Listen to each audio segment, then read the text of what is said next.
ചെയ്തത്. നിലവിൽ ഇപ്പോൾ ഇവിടെ കൂടി നിൽക്കുന്നത് ഇവിടുത്തെ ഈ പ്രദേശത്തെ അയൽവാസികളും മറ്റുമൊക്കെയാണ്. നിങ്ങൾ പരിസരവാസികളാണോ? അല്ല, ഞങ്ങളുടെ ഒപ്പം ജോലി ചെയ്യുന്ന ആൾക്കാർ സ്ഥലമായിട്ട് ശനിയാഴ്ചയാണോ? ശനിയാഴ്ച ആശുപത്രി പോണ കാര്യമൊക്കെ പറഞ്ഞു? പറഞ്ഞ എല്ലാ സാധനങ്ങളും ഇല്ലാത്ത എല്ലാം നമ്മളോട് പറയുമായിരുന്നു. നമ്മളോടെല്ലാം പറഞ്ഞിട്ടാണ് പോയേക്കുന്നത്. ചേച്ചിയുടെ കടയിലായിരുന്നു? നമ്മുടെ ഷോപ്പിലാണ് നിന്നിരുന്നത്. എല്ലാ കാര്യവും നമ്മളോട് പറയാറുണ്ട്. മോള് ഒരു സെക്കൻഡ് ഒപ്പീനിയൻ എടുത്തതിന് ശേഷമാണ് ഇപ്പോൾ അടുത്ത് മെഡിക്കൽ കോളേജിന് മാറ്റിയത്. അപ്പം ചെന്ന ഉടനെ സർജറി എന്നും പറഞ്ഞാൽ പോയത്. പക്ഷേ ചെന്ന് അഡ്മിറ്റ് ആയപ്പോൾ അവരിനി 3 ആഴ്ച വെയിറ്റ് ചെയ്യണം. അതിന് കുറേ എന്തോ സ്കാനിങ്ങോ CT സ്കാൻ എടുക്കുക, അത് കഴിഞ്ഞിട്ട് പറയാമെന്ന് പറഞ്ഞ് മുന്നിലത്തെ ദിവസം ഞാൻ വിളിച്ചതാണ് വൈകുന്നേരം. ഇനി 3 ആഴ്ച അഡ്മിറ്റ് ആയതിനു ശേഷം സർജറിയെ പറ്റി പറയുള്ളൂ പറഞ്ഞു. സംഭവം എപ്പോഴാണ് അറിയാം? ഞങ്ങൾ ഇന്നലെ ന്യൂസിൽ അറിഞ്ഞത്. പക്ഷെ അപ്പോഴും ഞങ്ങളുടെ കൂടെ ഉള്ള ആളുണ്ടെന്ന് ഞങ്ങൾക്ക് തോന്നിയില്ല.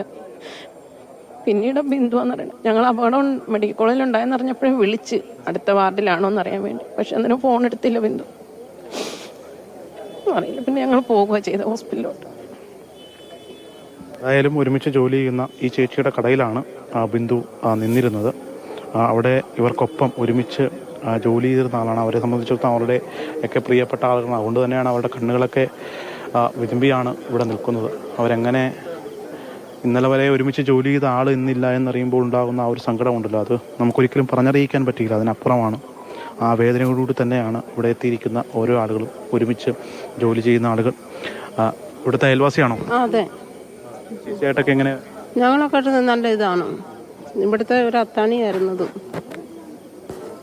ഞങ്ങൾക്ക് വേറെ ഒന്നും പറയാനില്ല. അത് പാവൊരു ചേച്ചി പാവാണ്. കുടുംബം അന്വേഷിക്കുന്ന ഒരാളാണ്. എന്നും ജോലിക്ക് പോകണം. കാണാൻ അതിന് പാടുമില്ല. നടുവേന കെട്ടിയവന് പണിയാനൊന്നും പാടില്ല. പിള്ളേരെ പഠിപ്പിച്ച് അതിന് എന്തെങ്കിലും ജോലി കൊടുക്കണം, അത് ഞങ്ങൾക്ക് പറയാനുള്ളൂ. നല്ലൊരു ജോലി ഇവരുടെ വീട്ടുകാർക്ക് നല്ല സഹായം ചെയ്യണം. എന്നു വെച്ചാൽ അവരുടെ അത്താണി പോയി വന്നിട്ടില്ല. ആരും വന്നിട്ടില്ല. അതേ ഞങ്ങൾക്ക് പറയാനുള്ളൂ.